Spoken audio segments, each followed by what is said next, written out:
महाराष्ट्राचा आवाज आपल्या हक्काचा। उल्हासनगर कॅम्प क्रमांक 3 येथील शास्त्री नगर भागात मुलाला का मारतात म्हणून जाब विचारायला गेला असता 10 ते 12 जणांनी आई आणि वडिलांना जबर मारहाण केल्याची घटना घडली आहे।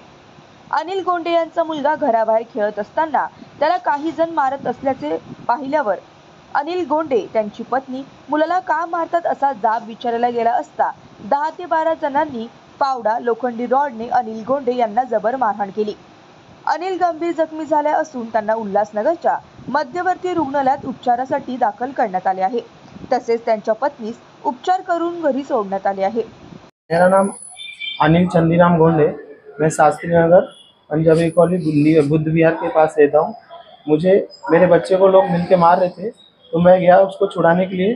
तो लोग 10-12 लोग मिलके मुझे मारा, मेरे सर पे फावड़े से मारा और बाद में रॉड से मारा और मेरी बीवी को भी मारा और मेरे वाइफ का चेन और मेरी भाभी का चेन भी चेकिंग करके वो लोग ने ले लिया है और हम लोग को बहुत मारा।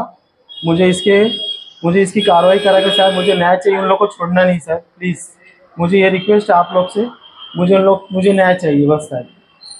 तुमच्या परिसरातील काही घडामोडी किंवा समस्या असतील तर आमच्या वृत्तवाहिनीला संपर्क करा आणि तसेच सतत अपडेट राहण्यासाठी आमच्या वृत्तवाहिनीला सबस्क्राइब करा आणि बेल आयकॉन दाबायला विसरू नका।